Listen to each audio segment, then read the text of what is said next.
Bienvenue à cette édition de À télécharger, je suis votre hôte Dave Richardson et après une brève interruption, nous sommes de retour. Cela fait 2 semaines, et 2 semaines pour le moins déterminantes, alors je n'ai pas trouvé de meilleur invité pour rattraper le temps perdu. De toute façon, c'est le vendredi de l'emploi. Alors, on reçoit l'économiste le plus actif du Canada, Éric Lasselle, économiste en chef chez RBC Gestion mondiale d'actifs. Tout le monde sait bien que vous êtes un travailleur acharné, mais vous avez un titre vraiment cool que on devrait peut-être mentionner au moins de temps en temps pour tous les membres de votre famille qui vous écoutent et qui sont fiers de vous. Oui, faisons cela. Merci. Et oui, mon titre n'a pas changé depuis 14 ans.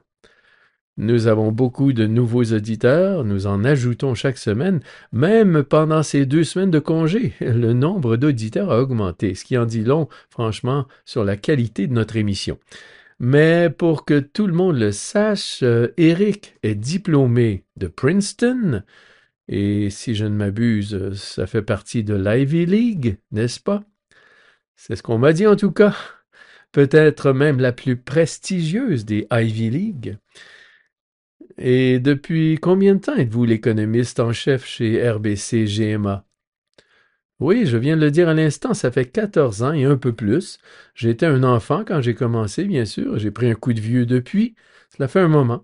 J'ai commencé dans une autre banque, vous savez, celle qui a du vert dans son logo, pendant presque une décennie. Mais je suis très heureux de ce récent parcours avec GMA.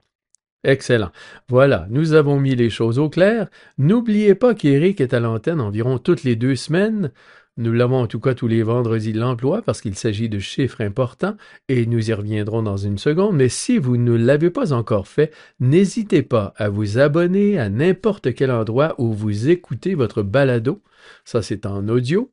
Mais si vous tenez vraiment à nous regarder en vidéo, à notre avis, oui, nous sommes meilleurs en audio, mais vous pouvez vous abonner aussi à notre chaîne YouTube et donnez-nous un commentaire 5 étoiles. Nous aimerions que vous nous écoutiez régulièrement. Et de plus en plus de Canadiens le font parce que, comme vous allez le voir, Éric a toujours des choses excellentes à partager. Alors, Éric, le nombre d'emplois aux États-Unis, en passant pour le Canada, ce sera le 2 mai, c'est généralement la semaine suivante. Nous allons rattraper cela la prochaine fois que vous serez à l'antenne. Mais à quoi ressemble le chiffre de l'emploi aux États-Unis? Un chiffre important, nous examinons toutes les questions relatives aux tarifs douaniers, au PIB, sur lesquels nous pencher. Le point important est que l'économie a tenu bon. Nous attendons avec impatience des preuves d'une profonde faiblesse économique. On s'inquiète des effets de droits de douane, des rayons des magasins qui pourraient se vider, à tout ce que les droits de douane pourraient entraîner aux États-Unis. Et les chiffres du mois d'avril n'ont pas vraiment fait état de ces éléments. C'est une bonne nouvelle. Les chiffres d'avril ont révélé 177 000 nouveaux emplois, alors que le consensus tablait sur 138. Bien entendu, le risque était que la situation soit encore pire que cela. Le rapport ADP, qui coïncide avec les chiffres de l'emploi, était en fait à 2 chiffres plutôt qu'à 3. Je dirais donc que c'est une bonne chose que nous assistions à une création d'emplois à peu près normale. D'aucuns pourraient arguer qu'il y a des révisions négatives pour les mois précédents, le calcul n'est pas si simple, mais si l'on soustrait celle-là du chiffre d'aujourd'hui, on revient au niveau du consensus, voire un peu en dessous. Je ne dirais pas qu'il s'agit d'une avancée massive ou quoi que ce soit, mais en fin de compte, cela montre une économie qui en avril créait encore des emplois. Il faut savoir que la méthode utilisée pour ces enquêtes en est une sur les salaires. On demande aux entreprises qui travaillaient pour vous au cours de la période de paye qui s'étend jusqu'au 12 avril. On parle de la première moitié du mois et il se peut que l'enquête n'ait pas encore pris la pleine mesure des impacts tarifaires. Vous vous souviendrez que les tarifs réciproques sont entrés en vigueur le 2 avril, puis que certaines mesures ont été retirées. En fin de compte, cela remonte au moins à plusieurs semaines. Je l'ai mentionné, c'est en partie parce que nous suivons de très près les demandes hebdomadaires d'allocation chômage qui, en principe, devraient rimer avec cela et nous donner une idée encore plus fraîche de la situation. En fait, elles ont très bien résisté en général jusqu'aux chiffres publiés hier, qui étaient un peu plus faibles. Il semble donc que nous ayons assisté à une mini-augmentation du nombre de demandeurs d'emploi. Il y a donc un risque de voir apparaître une faiblesse supplémentaire. Mais selon les secteurs, Dave, il y a eu un gain important dans les soins de santé et l'assistance sociale, ce qui, disons-le, n'a rien à voir avec les tarifs douaniers, il est intéressant de noter que nous avons constaté une augmentation des embauches dans les secteurs du transport et de l'entreposage, ce qui pourrait indiquer que l'effet du chargement frontal ou de l'action d'anticipation continue de jouer dans ces données, c'est-à-dire que les entreprises ont importé et constitué des stocks avant que les droits de douane le frappent. Il s'agit là d'un phénomène d'anticipation. Il est probable que cela normalise un peu les chiffres. Cela ne concerne pas la totalité de l'embauche, évidemment, mais c'était dans les chiffres. C'est intéressant de noter que le secteur des loisirs et de l'hôtellerie a également augmenté de manière significative. C'est en fait contraire à ce que nous observons. Les vols sont en baisse aux États-Unis, ainsi que les réservations d'hôtels. J'ai un peu de mal à comprendre ce qui se passe. Tout ce que je peux dire, c'est que je ne suis pas convaincu que cette tendance va persister. Quand on regarde le secteur gouvernemental pour y trouver toutes ces coupes, l'emploi dans le gouvernement fédéral a baissé de 9 000 en avril. Il a maintenant baissé de 26 000 au cours des 4 premiers mois de l'année, si je ne m'abuse. Nous constatons donc une certaine faiblesse dans ce domaine, mais en fin de compte, l'économie s'est maintenue et nous devons chercher ailleurs les signes d'une faiblesse économique problématique. Mais encore une fois, et en insistant sur l'importance du chiffre, parce que les marchés ont réagi très positivement à ce chiffre ce matin, mais nous cherchons des signes de tout ce processus d'application des droits de douane, de leur retrait, du jour de la libération, et puis des lendemains du jour de la libération, et d'un impact à long terme sur l'économie, sur l'emploi, sur une politique différente de la part de la Réserve fédérale, et en fin de compte, sur notre côté de la frontière, à la Banque du Canada.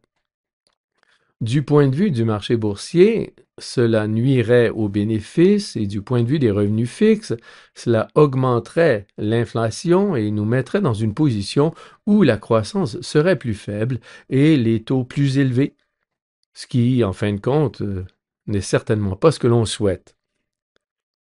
Mais comme vous l'avez dit, si vous ne faites que regarder en surface, et comme toujours, c'est la raison pour laquelle nous écoutons Eric, parce qu'il va en profondeur, il a reçu ce rapport, il l'a probablement déjà lu 5 fois, c'est dire la rapidité avec laquelle il lit, mais il est intéressant de se pencher sur les chiffres du transport, par exemple. Une fois de plus, et comme nous parlons du PIB, toutes ces entrées de stocks supplémentaires en prévision des futurs tarifs douaniers préparent le rapport de mai et nous verrons ce qu'il en est en temps et lieu. Et comme vous l'avez dit, ils ont supprimé 58 000 emplois au cours des mois précédents. Le gouvernement, ce qui a été frappant cette année sur l'emploi américain, et si l'on prend l'autre côté de la médaille, cette administration, il y a toujours, à ce qu'on dit, une méthode à sa folie. Les emplois publics ont baissé de 26%, et à cette époque de l'année, on aurait pu s'attendre à ce qu'ils en créent une centaine. Cela devrait être le rythme normal d'embauche. Donc, en termes nets, nous sommes en baisse. Cela coûte en fait plus cher parce que le gouvernement a tendance à ne pas se contracter, mais s'il croît moins rapidement, il continue de croître et cela crée des emplois dans l'industrie manufacturière. Mais c'est encore fragile, il faut vraiment voir l'effet des droits de douane, pas seulement des tarifs eux-mêmes, mais de l'incertitude qui a été créée autour d'eux. Voilà le problème. Oui, c'est bien cela. Quelques réflexions. D'ailleurs, excellent commentaire, Dave. On devrait changer de rôle et c'est moi qui devrais vous poser des questions. Mais toute cette question de l'incertitude, elle est encore assez élevée, mais elle est en baisse.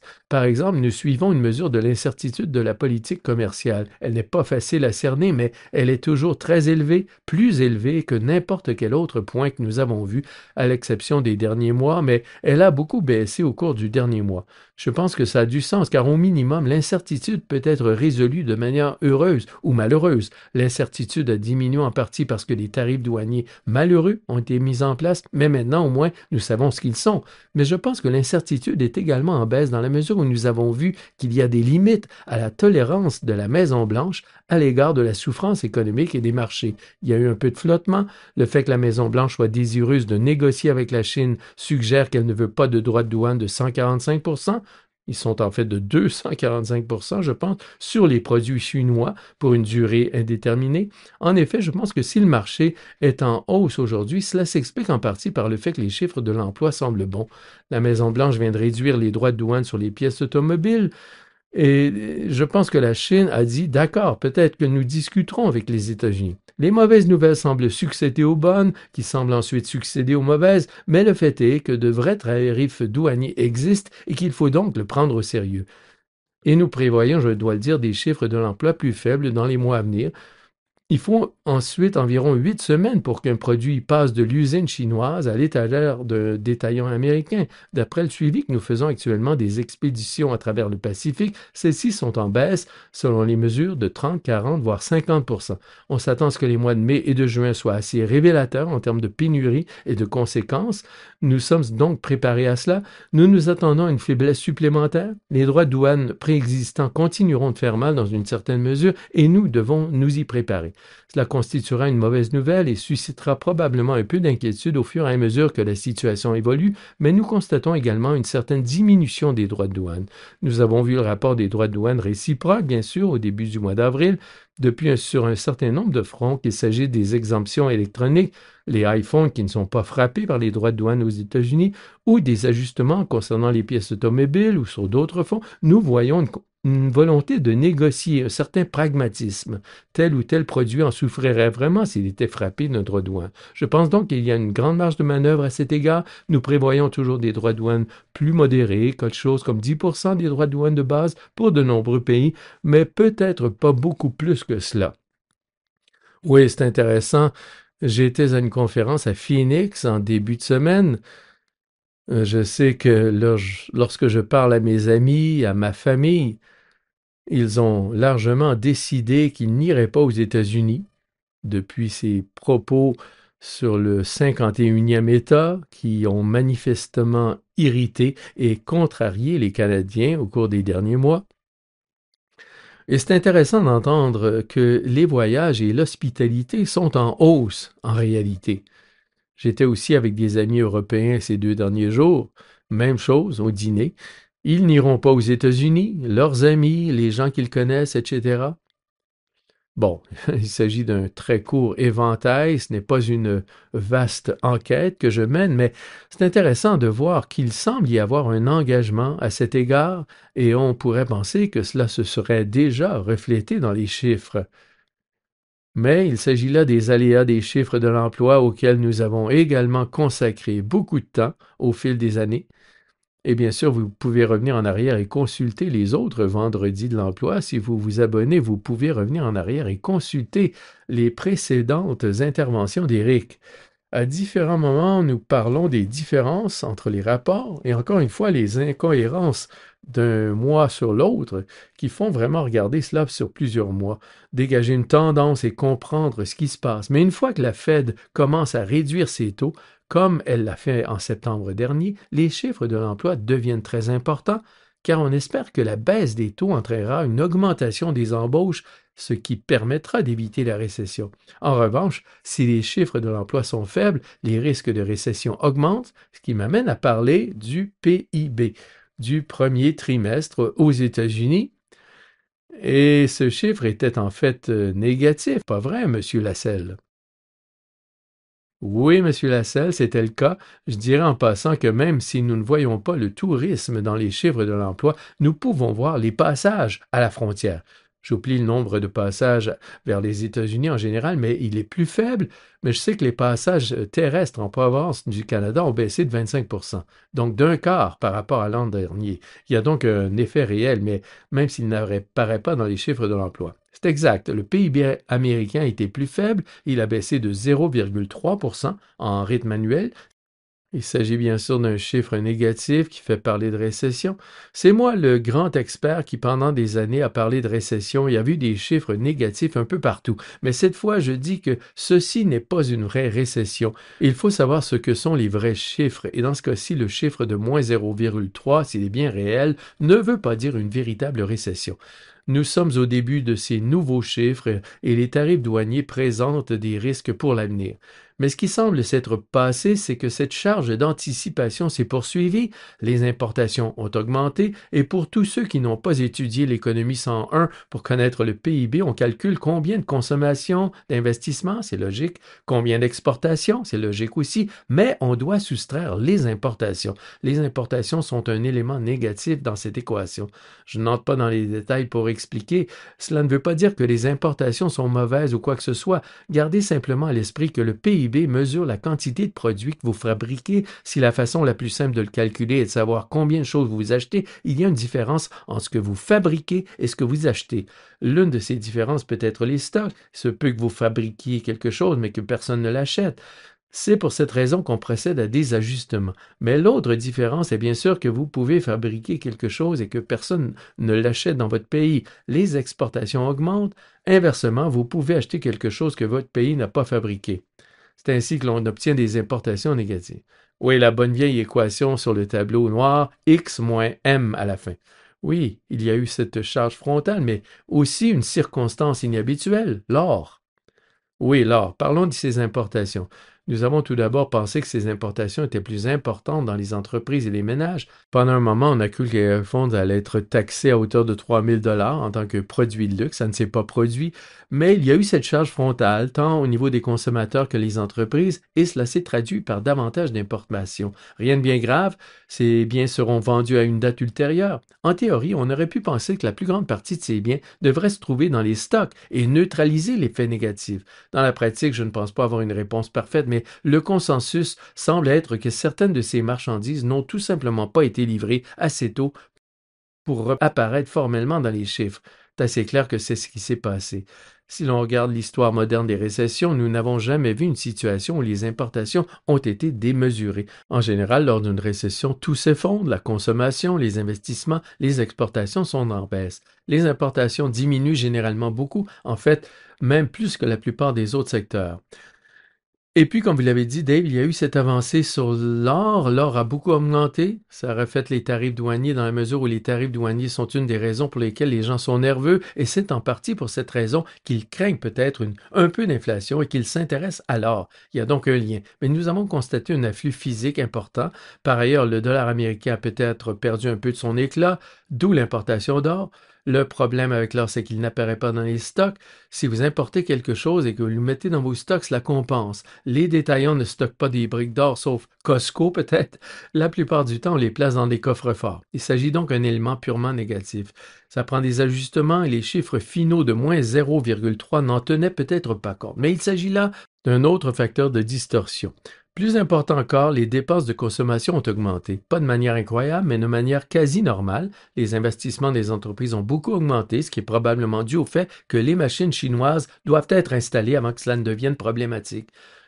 Si vous regardez des mesures telles que la demande intérieure et ce genre de choses, cela semble assez normal. Je pense que l'inquiétude est exagérée. Nous devons être un peu inquiets pour les trimestres suivants. Il est clair qu'à mesure que l'ISM manufacturier s'affaiblit, la tendance est à la baisse et d'autres choses encore. Mais le premier trimestre a été un drôle de trimestre. Je peux dire que j'ai passé 4 jours là-bas, j'ai porté mon épinglette canadienne tout le temps et j'ai reçu un accueil agréable partout où je suis allé. Je tiens à préciser que l'Arizona en particulier pourrait s'inquiéter de l'impact que pourrait avoir sur elle le fait que les Canadiens ne s'y rendent plus.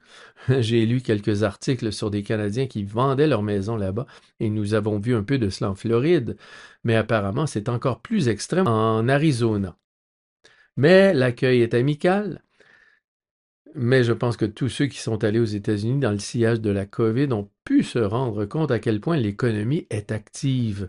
Vous êtes dans un restaurant, vous êtes dans un centre commercial, et c'est vraiment quelque chose que moi je fais. Je suis toujours en train de regarder, parce que nous pensons à ces choses, vous et moi, et il semble que l'activité économique soit toujours là. Je ne suis pas surpris que les chiffres de la consommation continuent d'être bons, et je suppose qu'il s'agit là d'un autre élément que nous allons surveiller à la recherche d'un signe indiquant que les choses commencent à s'affaiblir ou que la confiance diminue. Parce qu'on s'attendrait à ce que les entreprises dans l'incertitude ne sachent plus dans quelle direction aller. On pourrait s'attendre à ce que cela se répercute sur le consommateur, mais le consommateur américain est une bête étrange, disons ça comme ça. Les gens consomment ici en Amérique du Nord. Oui, les gens consomment, comme vous dites, le consommateur américain est réputé pour sa propension à dépenser et il a tenu bon jusqu'à présent. Nous constatons toutefois que la confiance des consommateurs s'est un peu affaiblie et je pense que si les droits de douane sont maintenus et que les prix augmentent, l'enthousiasme va diminuer encore. Pour être clair, nos prévisions supposent que les deuxième et troisième trimestres seront nettement moins bons, pas des chiffres négatifs ou quoi que ce soit, mais nettement moins bons. C'est ce que nous supposons pour l'instant. Si nous avons de la chance, certains de ces droits de douane seront peut-être supprimés plus rapidement, et cela ne sera pas forcément aussi visible, mais il devrait y avoir un certain ralentissement. Mais en l'état actuel des choses, le transfert n'est pas si mauvais. Revenons chez nous, jetons un coup d'œil sur le Canada. Il y a eu des élections, on devrait peut-être en parler. Le déroulement des choses a été vraiment intéressant.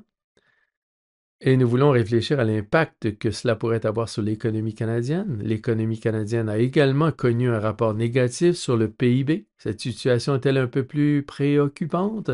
Il y a la question de l'immigration. L'économie canadienne a été lente pendant un certain temps. Que pensez-vous que le nouveau gouvernement va faire pour essayer de stimuler l'activité économique d'un point de vue politique? Oui, le Canada a connu un PIB plus faible. Il s'agit de nouvelles mensuelles, pour être clair, des données de février. Nous ne disposons pas encore de tous les chiffres du premier trimestre. Le PIB a baissé de 0,2%. Ce n'est pas idéal. Les chiffres mensuels ont tendance à être plus fluctuants. On ne voit pas que cela se passe dans les domaines qui seraient normalement les plus affectés par les droits de douane. Le commerce de détail est resté stable. Les conditions météo ont eu un impact avec de nombreuses tempêtes de neige à travers le Canada. Je suppose donc que ce n'était pas aussi grave que cela, mais je dirais que l'effet de l'incertitude a causé de réels dommages au Canada.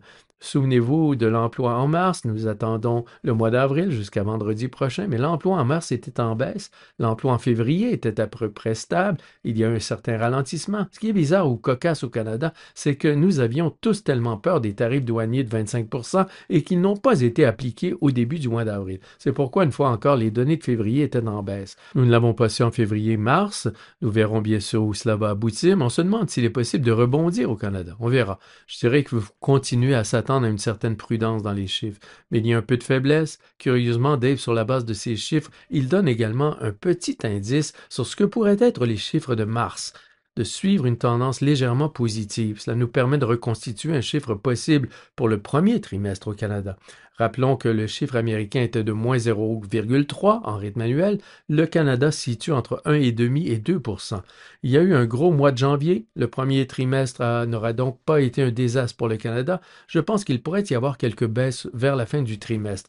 Et comme pour les États-Unis, nous devrions être un peu plus inquiets pour le deuxième et le troisième trimestre, car il pourrait y avoir un véritable ralentissement. Cela dit, nous venons d'apprendre ces dernières 24 heures que les pièces automobiles canadiennes ne seront pas touchées par les droits de douane supplémentaires. Il y a bien un tarif automobile qui frappe le Canada au niveau de l'assemblage, mais le secteur des pièces détachées, qui est plus important que l'assemblage, a été épargné. Il y a des points positifs.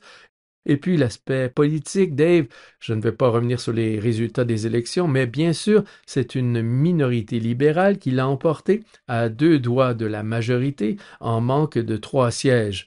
Bien qu'il y ait souvent un peu de comptabilité supplémentaire qui s'étale sur quelques jours, je crois avoir lu qu'il y a même des efforts pour faire basculer certains députés en vue d'obtenir une majorité, mais je vais supposer que c'est une minorité pour l'instant.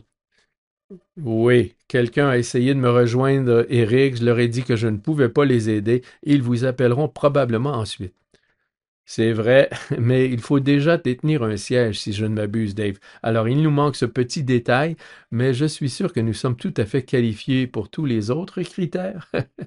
Mais d'un point de vue politique, même en regardant le programme libéral, il faut garder à l'esprit qu'un gouvernement minoritaire est dans une position plus délicate et ne peut pas nécessairement faire tout ce qu'il aimerait faire.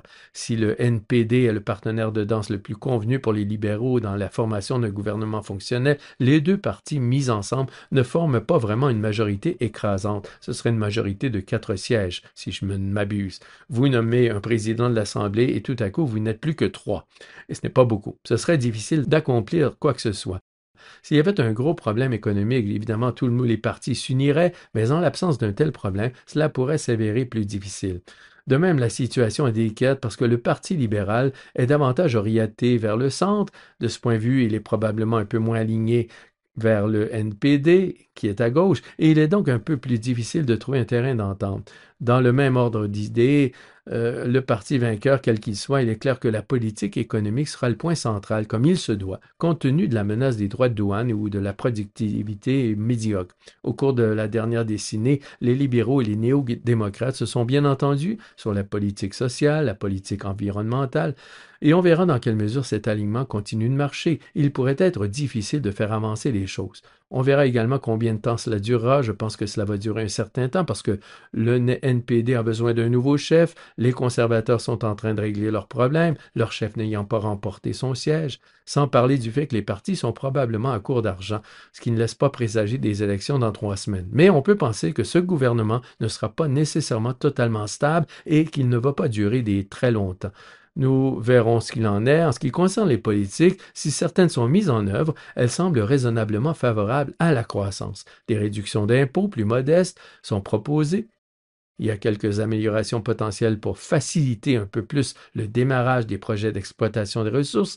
Il y a également une bonne impulsion dans le domaine de l'infrastructure et sur un certain nombre d'autres fronts, on peut dire au minimum qu'une plus grande attention est portée à l'économie. Au-delà des tarifs douaniers, bien sûr, seront l'élément dominant à court terme. Je dirais que cela peut préparer le Canada à une croissance supplémentaire et une reprise des gains de productivité au cours des prochaines années. Mais pour l'instant, tout tourne autour des tarifs douaniers. Je pense que nous sommes probablement entre de bonnes mains en termes de négociations du côté canadien. C'était également le cas il y a 4 à 8 ans lorsque ces négociations étaient si cruciales, mais les décisions prises sont à ce point l'affaire de la Maison-Blanche qu'il est difficile de dire si cela change quoi que ce soit qu'un parti ou un autre ait remporté ces élections. Je reviens à la première émission que nous avons enregistrée après l'annonce initiale des droits de douane, c'était à la fin janvier. À différents moments, cette émission a réellement semblé prémonitoire et puis à d'autres moments complètement erronée. Presque d'heure en heure. Mais une fois de plus, en y repensant et en prenant en compte l'ensemble des éléments, il me semble que nous avions une assez bonne vision de la manière dont les choses allaient se dérouler. Bon, j'exagère peut-être un peu, mais il semble qu'au final, il s'agissait davantage d'une négociation qu'une politique ferme, véritable. Vous l'avez dit, si cette politique était si bonne, il aurait suffi de la mettre en place ou de mettre en place les droits de douane et d'aller de l'avant. Et si vous ne le faites pas, ben c'est parce qu'il s'agit d'autre chose. Il y a toutes sortes de rebondissements, et il est bien trop tôt pour savoir exactement comment cela va se passer. Il y a beaucoup de volatilité en ce qui concerne certaines politiques, mais les marchés semblent mieux les accepter. Et certains de ces chiffres semblent suggérer que les entreprises prennent les choses en main. Elles ne sont pas très heureuses, cela va de soi, mais elles prennent les choses en main dans qu'elles font dans les coulisses. Nous allons entendre le prochain rapport sur l'emploi le mois prochain pour confirmer cela. L'autre chose que je voulais signaler, c'est que je me trouvais en Alberta la semaine dernière et le pétrole est maintenant en dessous de 60 $. Le gaz naturel, qui a connu une légère hausse après les élections, s'est stabilisé autour des 2 ou 3 $ la tonne métrique cubique. Vous connaissez ça par cœur, Éric? Mais y a-t-il des inquiétudes concernant les producteurs de matières premières, le pétrole, le gaz naturel, le fléchissement des prix? Est-ce qu'on devrait s'inquiéter? Quelque chose qui va sans doute se maintenir face à la politique actuelle au sud de la frontière. Oui, il est certain que le pétrole est plus bas, comme vous le dites. Ce n'est pas votre question, mais pour en connaître la raison, il faut regarder du côté de la croissance mondiale. D'autre part, l'OPEP semble choisir de produire plus et non moins, et peut-être de punir certains de ses partenaires qui ne respectent pas les règles, qui ont eux-mêmes surproduit afin de leur montrer qu'ils doivent coopérer, et même si l'on entend de petites rumeurs sur les pourparlers entre les États-Unis et l'Iran, cela contribue peut-être à la baisse du prix du pétrole, car cela évoque la possibilité d'une production supplémentaire. Par ailleurs, la politique du drill baby drill est toujours de mise aux États-Unis, ce qui pourrait libérer l'offre américaine, mais je ne crois pas que cela soit aussi déterminant. En fin de compte, les prix du pétrole sont plus bas. Je regarde le West Texas qui est à 59 $ à l'heure où je vous parle, c'est un prix assez bas, et c'est un soutien net à la croissance mondiale. C'est d'ailleurs l'une des compensations possibles aux droits de douane, mais bien sûr, si vous êtes un producteur de pétrole ou une région orientée dans cette direction, c'est négatif. D'après ce que je comprends, et je suis sûr que beaucoup le savent mieux que moi, mais d'après ce que je comprends, les prix de ces niveaux sont encore viables en termes de rentabilité et de justification d'une production continue. C'est vrai à la fois pour le schiste américain et pour les sables bitumineux canadiens. Cela continue, mais bien sûr, c'est tout simplement moins lucratif que ça ne l'aurait été. C'est un moment délicat. Si on peut imaginer que les projets d'exploitation des ressources deviennent plus faciles à mettre en œuvre à l'avenir, grâce à une politique gouvernementale qui rationalise le processus, ces entreprises auraient en fait besoin d'engagement de 50 ans ou plus pour des projets d'envergure comme un nouveau grand puits de pétrole. C'est une conséquence pour l'Alberta, mais pour le Canada aussi, de manière générale. C'est donc un élément qui est aussi en ligne de compte. Il suffit de regarder le marché boursier canadien. Le secteur pétrolier n'est pas aussi florissant. En revanche, le secteur de l'or a soudain pris une place considérable. C'est donc une bonne chose qui, même au sein d'une catégorie de ressources, il y a une certaine diversité au Canada et que certains prix de ressources se portent très bien en ce moment. Mais en ce qui concerne le pétrole, oui, c'est un peu plus difficile. Je m'avancerai à dire, je ne suis pas le mieux placé pour le faire, mais si l'on avance d'un an, les prix du pétrole seront plus élevés, d'après moi, et non plus bas. Et ce, en partant du principe que nous aurons peut-être dépassé le point de douleur maximal des droits de douane en place. Je pense que ce sera au cours du prochain trimestre ou des 2 prochains. L'OPEP joue son jeu, elle imposera probablement une discipline supplémentaire avant de se retirer, et je suis un peu sceptique quant à l'accord iranien, mais si je n'ai pas d'activité dans ce domaine. Mais en fin de compte, je ne serais pas surpris que le pétrole soit un peu plus élevé sans aller au-delà de 100 $.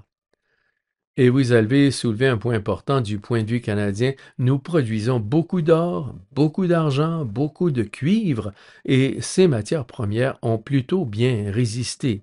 Oui, c'est vrai, le marché boursier canadien est un drôle d'oiseau. Il n'est pas exactement le plus diversifié dans tous les secteurs économiques traditionnels, mais il se maintient plutôt bien compte tenu de certaines de ses concentrations. Oui, c'est vrai, et une chose que nous disons toujours, j'en parle beaucoup de conseillers que j'ai rencontrés, des clients la semaine dernière en Alberta, c'est que lorsque l'or atteint un sommet historique, la question pour les investisseurs revient sans cesse. Pour la plupart des Canadiens, dans un portefeuille canadien diversifié ou un indice canadien, vous avez une bonne exposition à l'or par rapport à d'autres régions du monde. Alors, Éric, super. Nous avons fait le tour de la question, nous avons couvert beaucoup de terrain et il se peut que nous fassions un point avec vous un peu plus tôt que prévu. Nous avons le rapport sur l'emploi au Canada la semaine prochaine. S'il a de quoi nous surprendre, nous essaierons de vous réinviter. Sinon, nous nous reverrons dans 2 semaines. Merci de votre attention. Il s'agit d'une période incroyablement intéressante. Bien sûr, merci Dave, merci à tous, au revoir. Merci Éric. Cet enregistrement a été fourni par RBC Gestion mondiale d'actifs Inc. à des fins d'information seulement et ne constitue pas un conseil de placement ou un conseil financier. Vous devriez consulter vos propres conseillers juridiques, comptables, fiscaux, en placement ou en planification financière avant d'effectuer toute opération.